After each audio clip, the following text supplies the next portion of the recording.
The music cut out before it had the chance to truly begin. I stood alone at the front of a small, elegantly decorated wedding hall, staring at neat rows of empty white chairs.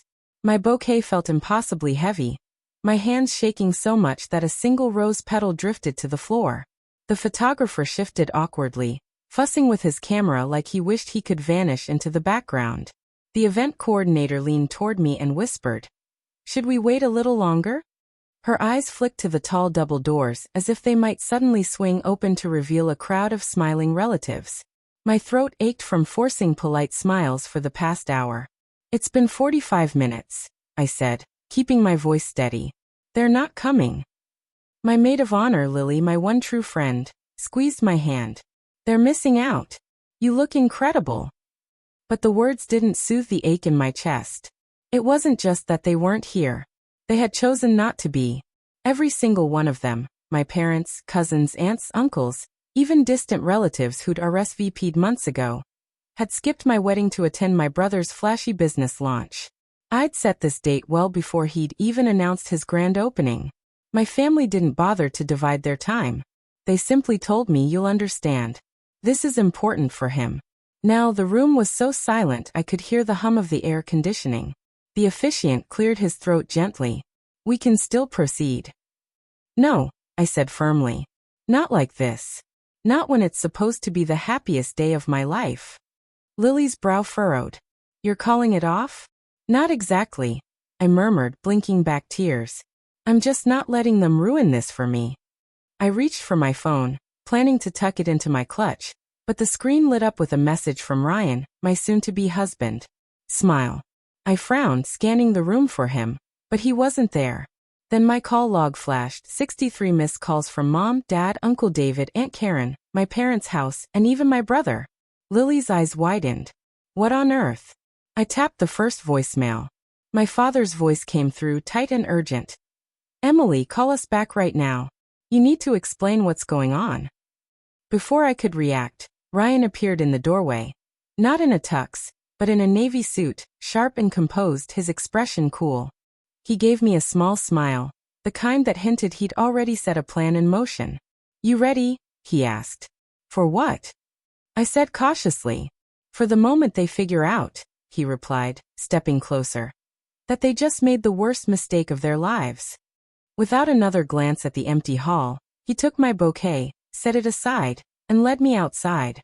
The valet pulled our car around, the chill in the air nipping at my skin. My phone buzzed again, Mom, Dad, Jason, all trying to get through like their lives depended on it. As Ryan drove, I asked, "What's going on?" He gave a faint smirk. "Their big launch party isn't going so well. The bank froze their transactions." I stared at him. "Why? Remember that loan you co-signed for Jason years back? Turns out your name is still tied to the company's assets. I asked the bank to verify your consent today. That triggered a hold until things get sorted." "You did this today?" "They chose today," he said simply. "Now they're realizing you're worth more than they ever thought." Another call came through. Ryan nodded toward it. "Answer on speaker." I picked up. My dad's voice was sharp. "Emily, fix this. Jason's investors are here, and the bank's holding everything." Jason's voice broke in, irritated. "If this is about your wedding, grow up. We'll take you out to dinner later." A sudden strength rose in me. "You skipped my wedding. Now you can come see me, 7 o'clock, Grayson House. Apologize first. Then we'll talk about fixing your problem." There was a pause, then my father's reluctant, "Fine." I hung up. Ryan squeezed my hand. "Good," he said softly. "Now you're the one setting the rules." By the time we reached Grayson House, the sun had already dipped low, casting a pale orange sheen across the glass towers. Ryan had picked the location strategically, neutral, elegant, and very public. It was the sort of place where tempers rarely boiled over, because too many influential eyes might be watching. We secured a private conference room enclosed by glass. The long polished table gleamed under pendant lights, and the glossy floor amplified our footsteps. Ryan scrawled 7 p.m. in the corner of the whiteboard and underlined it once. "Punctuality matters tonight," he said. At exactly 6:55, Lily walked in, her gaze fierce with loyalty. She wrapped me in a firm hug. If they try anything, I'm not leaving. You won't face them alone. It wasn't until 7:10 that the glass door slid open. My parents entered first, Dad in an overly formal suit, Mom gripping her purse like it might protect her. Jason followed with a clenched jaw and his phone in hand, trailed by a man in his 50s with a business-like presence. Jason's CFO. No one took a seat. Let's make this quick, Dad said, already exuding impatience. I stayed rooted at the head of the table. Before we talk about anything else, I want one thing clear. You're going to apologize for missing my wedding. Not because it's polite, but because it's the truth. Mom shifted uncomfortably. Emily, we didn't miss it. You didn't come, I interrupted, my voice steady but heavy. Dad's jaw worked as he glanced between Jason, Ryan, and me. Fine. I'm sorry. Mom gave a small nod. Yes, we're sorry. Jason said nothing. His silence spoke volumes. Good, I replied. Now business. Ryan slid a folder across the table. Here's the original loan guarantee Emily signed, the bank's freeze notice, and our written request for clarification. The CFO flipped through the papers, frowning. If we settle the outstanding obligation and provide the bank with proof, the hold will be lifted by tomorrow. Correct, Ryan said. But there are 3 additional conditions. Jason's head snapped up. Conditions? Yes, I said, meeting his eyes. 1. You sign a statement acknowledging my name was added under pressure, and that you will never use my finances without my consent again. 2. You reimburse every personal expense I've covered for your ventures. 3. You send me a written apology mentioning my wedding. It stays private, but I want it. Jason scoffed. This is blackmail. This, Ryan replied evenly, is boundaries, something your family has never honored. Dad began to protest, but the CFO cleared his throat. Jason, she's on firm legal ground. Dragging this out will only look worse to investors. Jason's glare could have sliced glass, but finally he muttered, Fine. We'll do it. I didn't smile, just leaned back in my chair, feeling for once that I wasn't the one being cornered. The agreement was signed before they left Grayson House. Ryan ensured there were 2 witnesses, Lily and the CFO, so they couldn't later deny it. Jason signed last, his pen jabbing at the paper like every stroke was a blow. Once they were gone, Ryan exhaled slowly. That's step 1. Step 1? I asked. You'll see. The next morning, the calls started again, but this time not just from family.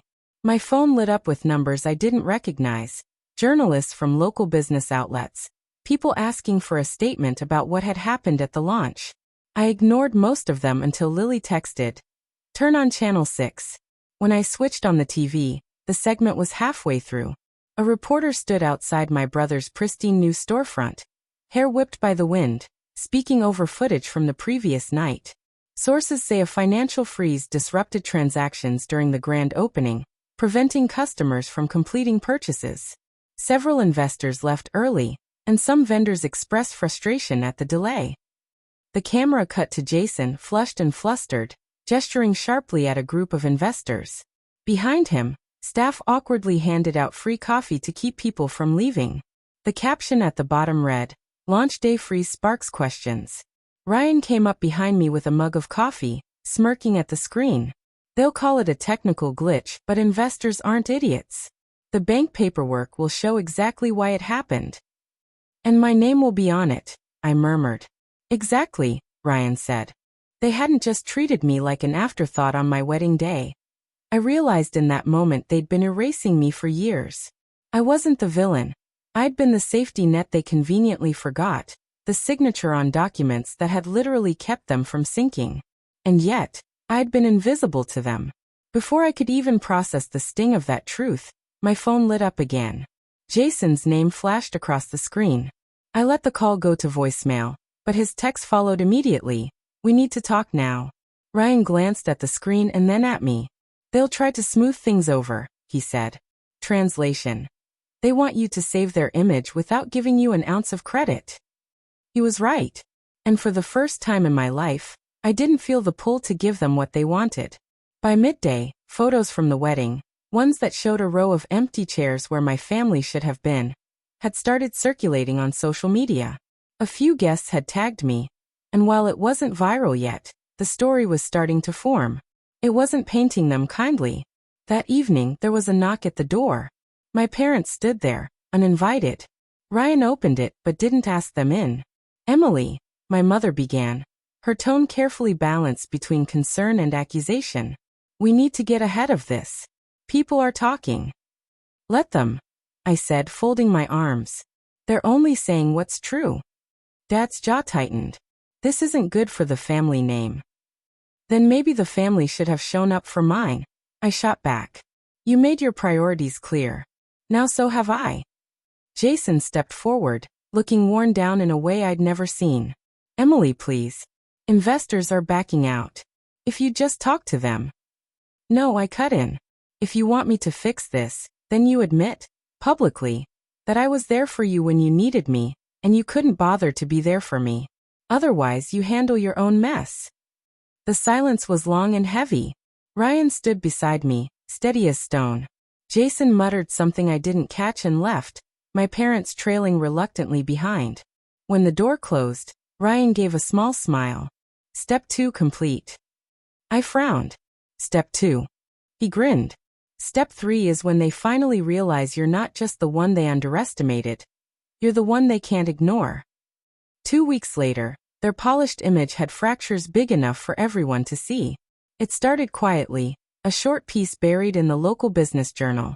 Launch day freeze traced to overlooked guarantor. Dry, factual, explaining that my name had been on essential loan documents, that a freeze was standard banking procedure, and that it was resolved quickly. Then it caught fire. A popular regional news blog picked it up, adding a headline no one could resist clicking. "The sister they forgot. How a wedding snub exposed a launch day disaster." Messages poured in, from college friends, former coworkers, even distant relatives who'd never acknowledged me before. Half offered sympathy, the other half wanted gossip. I ignored them all. Instead, I focused on something that had nothing to do with my family, turning my freelance design work into a full-fledged studio.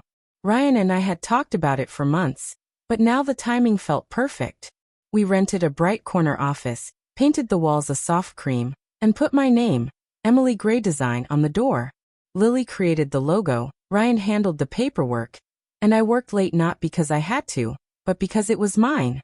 Then came the gala.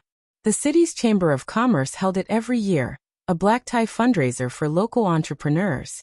Jason was invited to showcase his launch. I wasn't planning on going, until an invitation arrived addressed to Mr. and Mrs. Ryan Gray. Someone had made sure I got it. "You're going," Ryan said when he saw me holding the heavy card. "I'm going to show them," I replied. "Just not the way they expect." On the night of the event, I wore a midnight blue gown that shimmered under the lights. Ryan looked devastating in a tux. Whispers started as soon as we walked in. My parents and Jason were already there, their faces stiff. They didn't approach us, not yet. After speeches and awards, the networking began. That's when a group of investors came over, to me, not to Jason. "You're Emily Gray," one of them said warmly. "We've heard a lot about you." Jason stood only a few feet away, watching. "Yes," I said with a smile. "I run Emily Gray Design, branding and digital strategy." They asked questions, took my card, and seemed genuinely impressed. The shift was subtle, but real. My name now stood on its own. Eventually, my parents walked over. My mother's smile was brittle. "Emily, darling, you look lovely." "Thank you," I replied evenly. Dad cleared his throat. "We just wanted to say we're proud of what you're doing." "I appreciate that," I said. "But I'm not doing any of this for your approval." Jason's voice was softer now, almost cautious. "I know we screwed up. I can't undo that. But maybe we could work together. Your design work could." "No," I said, firm but calm. "You had years to see me. You didn't. And I'm not interested in being an accessory to your success story." The silence was sharp enough to cut.